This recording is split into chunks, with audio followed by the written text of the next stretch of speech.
warahmatullahi wabarakatuh. Perkenalkan saya Nurwinda Dewi Agustina, NIM 19032-1062. Di video kali ini saya akan membahas mengenai beberapa pertanyaan pada mata kuliah Ekonomi dan Bisnis Syariah untuk memenuhi tugas ujian tengah semester mata kuliah Ekonomi dan Bisnis Syariah. Nah, adapun topik yang akan dibahas adalah ada perbedaan ekonomi konvensional dan syariah, perbedaan musyarakah dan mudharabah, skema akad wakalah dan hal-hal yang membatalkannya, skema akad hawalah dan hal-hal yang membatalkannya, serta praktik musaqah yang tidak sesuai dengan prinsip bisnis syariah. Nah, topik pertama adalah perbedaan ekonomi konvensional dan syariah beserta contoh praktiknya. Ekonomi konvensional itu merupakan suatu teori ekonomi yang berkaitan dengan kebebasan bergerak menuju pasar bebas dan sistem ekonomi berpaham perdagangan bebas dalam era globalisasi yang bertujuan menghilangkan kebijakan ekonomi proteksionisme. Sedangkan ekonomi syariah itu merupakan ilmu pengetahuan yang berupaya untuk memandang, meninjau, meneliti, dan akhirnya menyelesaikan permasalahan-permasalahan ekonomi dengan cara yang islami.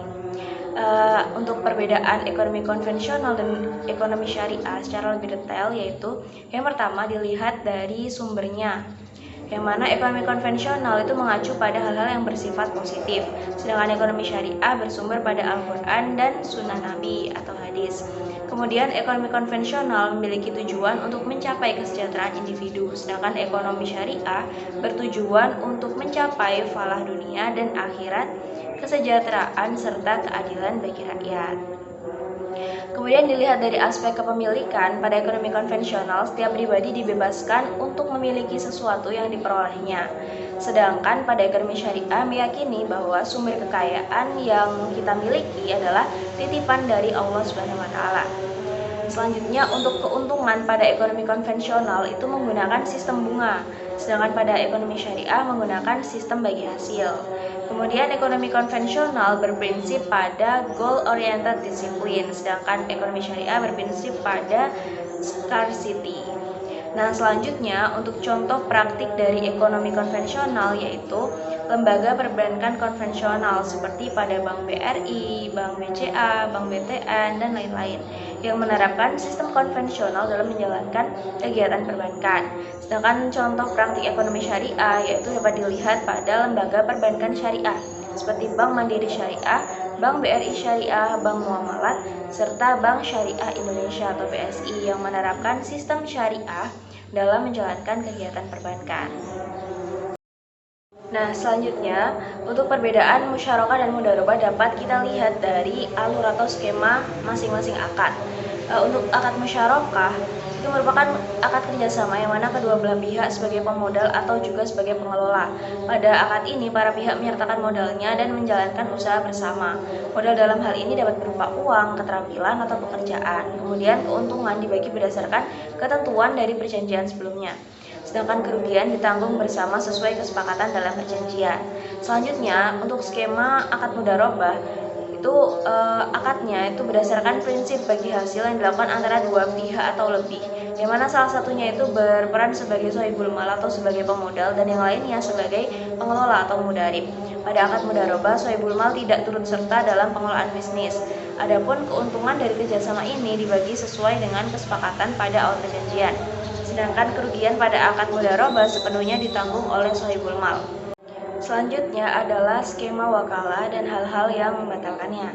Pada alur akad wakalah, pemberi kuasa dan penerima kuasa bersama-sama menyetujui akad wakalah, sehingga penerima kuasa sebagai wakil berwenang untuk melaksanakan wakalah dengan mengelola objek yang dikuasakan.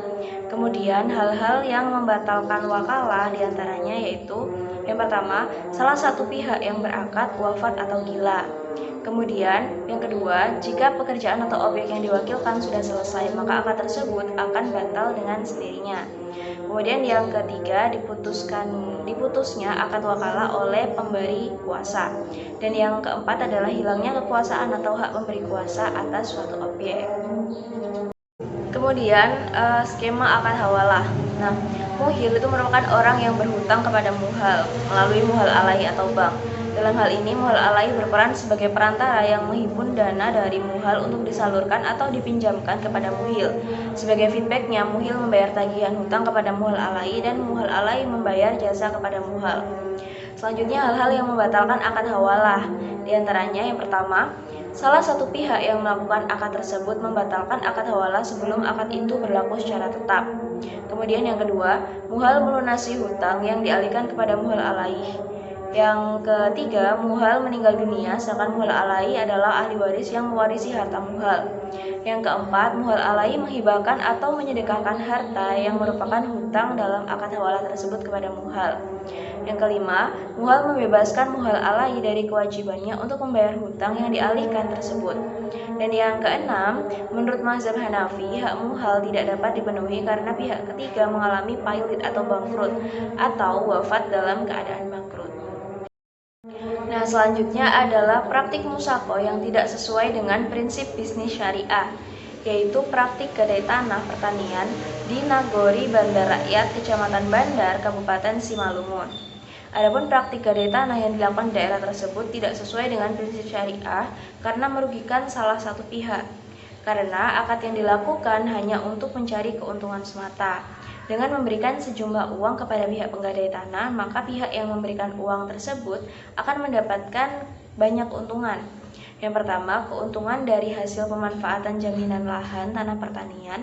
Kemudian yang kedua, pembayaran hutang dari penggadai. Nah, fenomena ini dapat terjadi di masyarakat Nagori Bandar karena masyarakat tersebut tidak terlalu memahami hukum Islam dengan baik, sehingga masyarakat melakukan praktik gadai tanah pertanian menurut kebiasaan yang ada. Yang mana praktik gadai tanah tersebut sangat merugikan pihak penggadai. Sekian yang dapat saya sampaikan, kurang lebihnya saya mohon maaf. Wassalamualaikum warahmatullahi wabarakatuh. Terima kasih.